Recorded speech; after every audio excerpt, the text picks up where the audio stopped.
David Stearns for the Patriots Playback here on a Thursday as we're wrapping up practice. The guys had plenty of time to reflect on the split weekend against the East Coast Eagles, who are now 2 points ahead of them in the standings and sit in that final playoff spot. And, of course, the Patriots do have 2 games at hand, which makes all the more important the Atlanta games coming up here this weekend and next weekend. But let's go back to this past weekend against East Coast. They had a 3-1 lead on Saturday, and they squandered that lead and took a 4-3 loss. But Sunday they came back, had a really solid beginning, and kind of let it go again. But with 3 minutes to go, Pouliot tied it to force overtime, and an overtime winner came off the stick of Matt Whipper. So let's hear what the guys had to say about this past weekend. David Stearns joined here with Captain Andrew Turgeon. Well, you guys split the weekend, but unfortunately, the East Coast Eagles walk away with a much-needed point on their behalf, extending the lead ahead of you guys by 2 points in the playoff race. Talk through what happened in that first game. You guys were up 3-1 early on in that second period, and then all of a sudden the barn doors opened up pretty dramatically for East Coast. Yeah, the second period, in between the second and third, we were going into third 3-1, like you said, and I don't think we were really focused. We didn't stay focused in the locker room. We were joking around. We thought we had it already, and they came out hard and strong. And the one thing we did talk about in the locker room was the face-off markups, and we worked on it at practice this week already. But it was just a very they did their face-off play perfect, and we didn't stay with our mark, and it was just an easy tap-in backdoor. So that got them, that tied them up, and then they had another goal to put them ahead. What was it, defensive breakdowns that kind of led to this loss? Because, you know, Dustin Moyer had a solid performance in this one, and then the team just kind of collapsed around him. Was it defense, or was it offense, or was it what exactly was it that was missing to hold on to that 3-1 lead? Yeah, I think the defensive breakdowns really didn't help us that much. We had a couple of those in the offensive zone, or defensive zone, I mean, and a couple missed opportunities too on offense. I mean, we need to put a couple more pucks in that. You saw on Sunday we put up 6 goals. I mean, we can do that every game, but with us only scoring 3 goals, it's really not helping. But the defense, a couple breakdowns. They've really played face-off plays very well. They had those set. They worked on those a lot, you can tell, and they played them to a key, so they were good at those. Well, fortunately for you guys, you do have 2 games at hand on East Coast. Talk about Sunday's game. One of those back-and-forth games yet again, but you guys walked away with a victory. They misidentified the game winner for you, but instead it is Matt Whipper. Talk a little bit about how that game progressed from start to finish. Well, we went into Sunday's game. We talked before the locker room. We had to win. I mean, if we lost, we were pretty much done. It wasn't completely out of it mathematical, but it would make it very tough for us to get a playoff spot. And so with that being said, we didn't really want to give them a point in overtime, but we battled hard the whole game. We came out, scored some goals. They came back again on us, and we just found a way to win. Matt, a little face-off play, I pushed in the corner for him. He came around and did a nice wraparound and buried it. So it was a big goal for him, and it was just a good team win. Flair for the dramatic. What are you guys expecting coming up in this weekend's contest? Here on home ice, you guys haven't really been home playing any league games since, I can't even remember. It had to have been at least November. But talk a little bit about what your expectations are, getting the home crowd back into it again in a game that really means something. Yeah, it's huge. I mean, we need to at least take one of these this weekend from Atlanta, if not both. It's going to be helpful for us back on this big ice sheet. Power play will be able to work the puck a little bit more.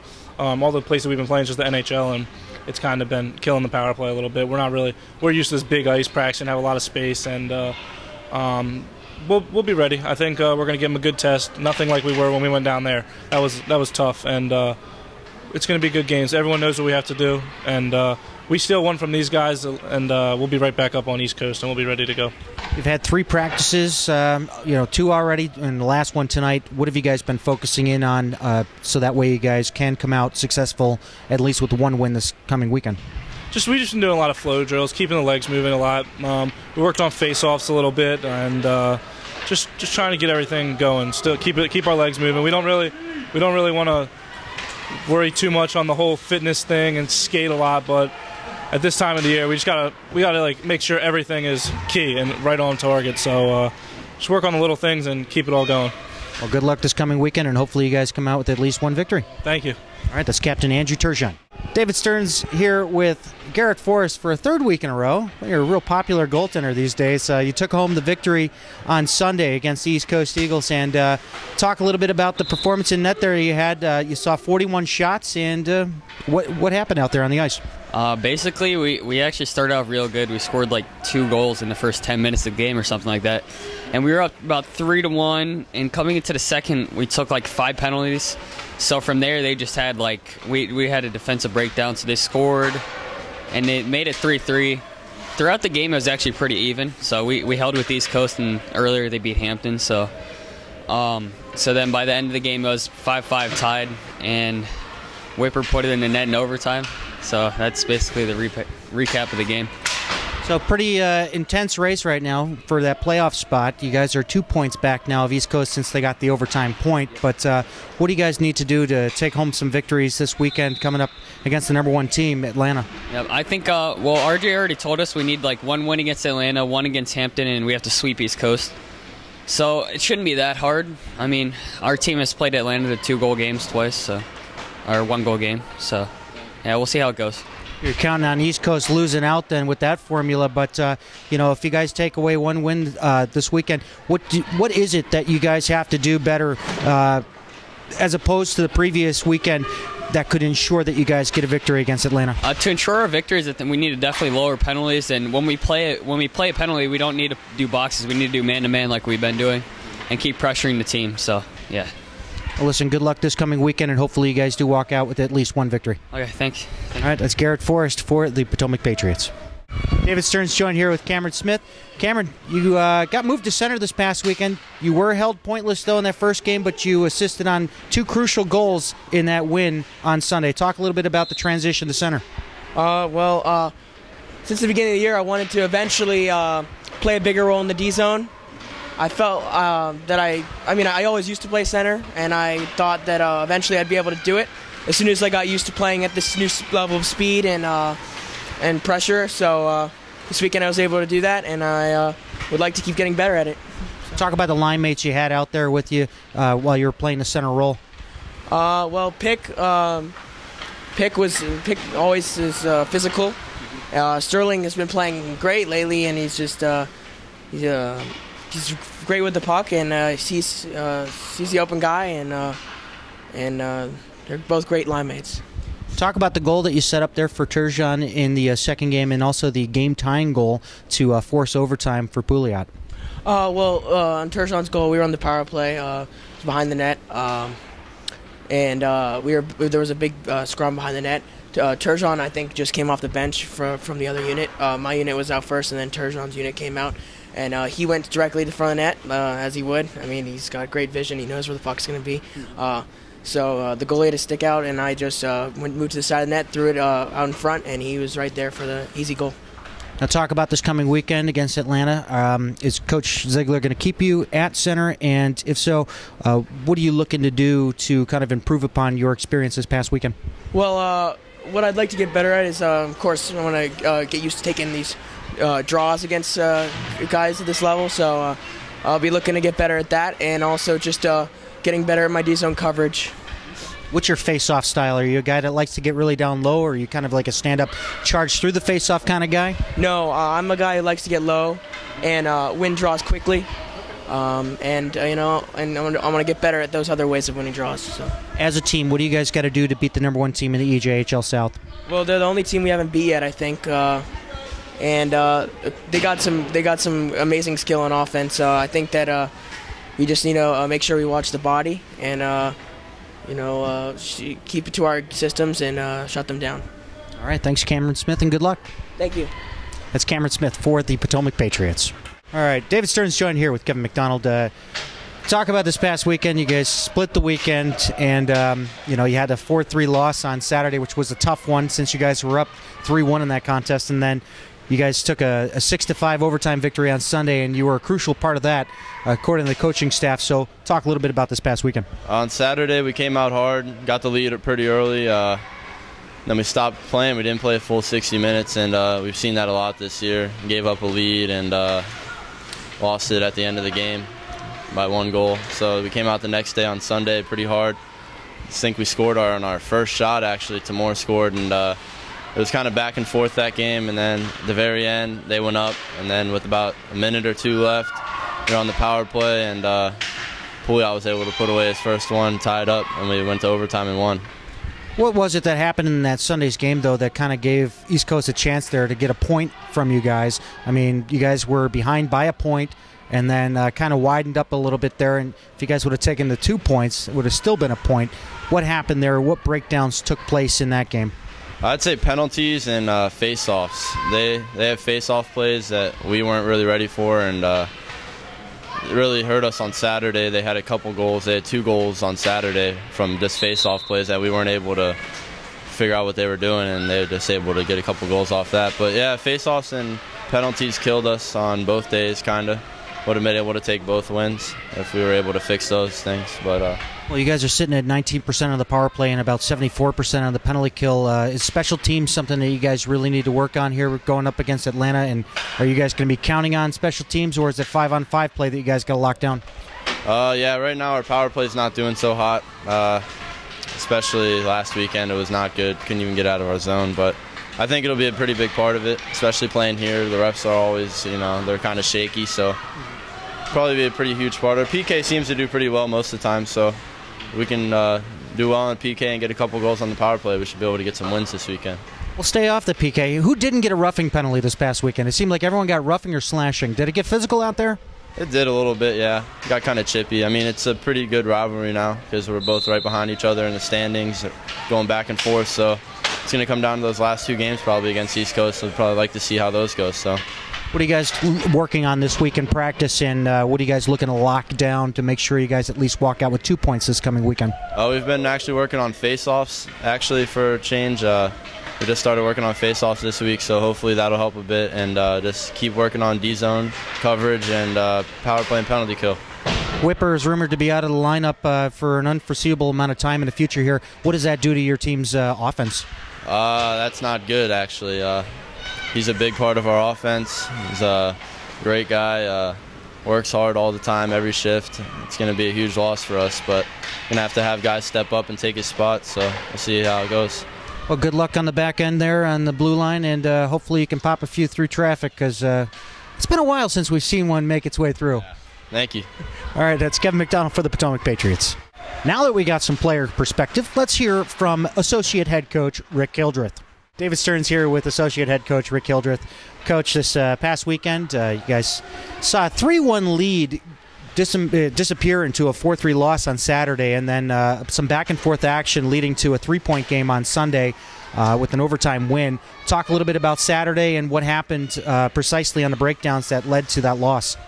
Well, I think East Coast is a real good team. I mean, they're in the bottom half of the standings along with us, but they are solid. Well coached, solid in all aspects of the game. They got a little bit of size. They're good on face-offs. They're good 5-on-5. Special teams, they got a goal. It wasn't necessarily a breakdown, but they just scored in all parts of their game. They had 2 face-off goals. They had a 5-on-5 goal, and they had a power play goal. So it's just like you have to be ready all the time out there. They can score at any time in any situation, and they're well coached. They run a good system, and they're a tough team to play against. It's a good league. I think we played well all weekend. It was a good matchup. It was a 1-goal game. Same thing on Sunday. It was an overtime game, and truth is, that's what you want. You want good competition and good tight games. That's what makes you a better player. That's what makes you a better team. So I'm not complaining. Talk about some of the offense changes that Coach Ziegler had implemented there with putting Cameron Smith at center. How did that factor into the overall play of the team on the weekend? I believe his line combination was with Piccirilli and Sterling.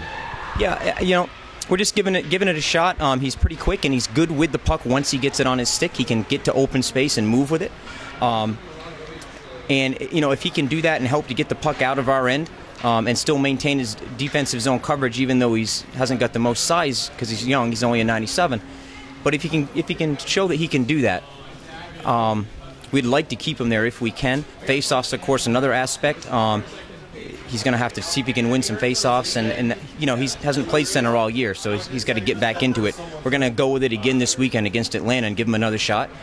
He didn't play bad. He deserves another chance this weekend, and so we'll give it to him. If it doesn't work out, we'll move him back to the wing, and he's proven to do well there too. He scored a bunch of goals on the wing. So, I think either way it's going to work out.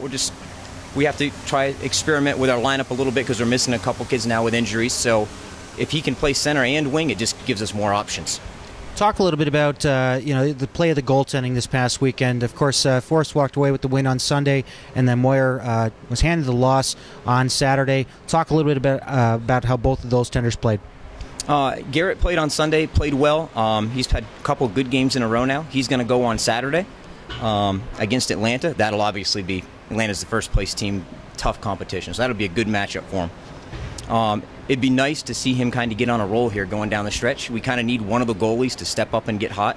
It looks like he's coming along at just the right time.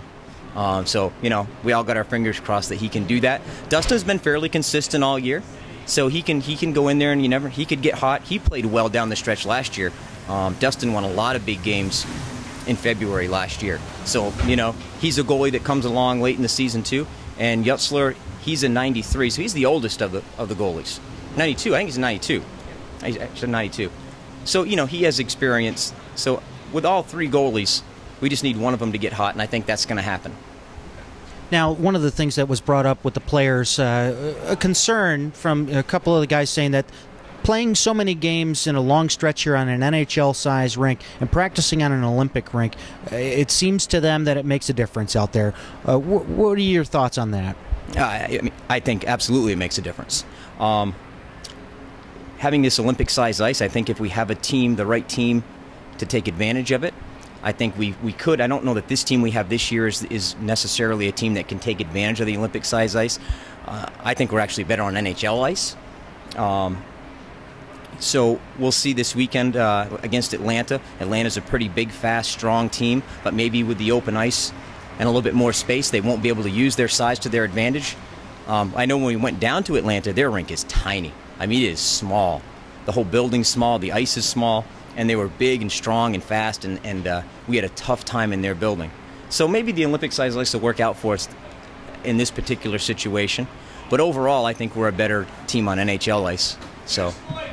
You guys have had 2 practices already this week. You're working into your 3rd one here. What have you guys been working on to make sure that you guys get at least 1 point this week, or 2 points this coming weekend?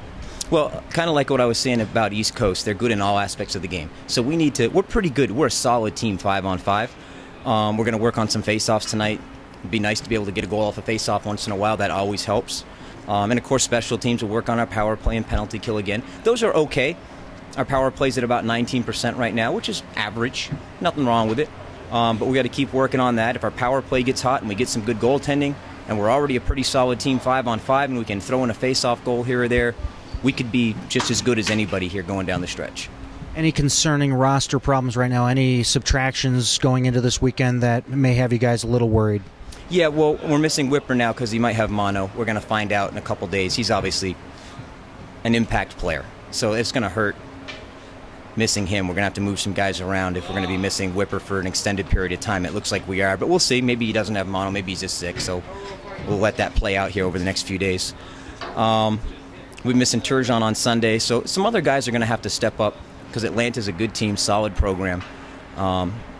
So just an opportunity for other guys to step into those roles on the power play and penalty kill and stuff like that, because Turgeon and Whipper do a lot of the special teams. Whipper plays center, so Turgeon will have to move in there and play center now. He's done it before. So, I mean, I think we can compensate okay. So I think we'll be okay. Well, hopefully everything comes together with, the subtractions and the changes. So hopefully you guys walk out with at least 2 points. Thanks. All right. Well, that is Associate Head Coach Rick Hildreth. Thank you. We also took a moment to talk with Assistant Coach John Mahaffey with his 3 keys to victory for this coming weekend against the Atlanta Knights. All right. David Stearns joined here with Assistant Coach John Mahaffey. What are your 3 keys to victory in this coming weekend? I think our special teams need to be very good. We're going to need to pump in at least 1, maybe 2 a game on the power play, and obviously maybe hold them to 1-2 power play goals against us, for the entire weekend.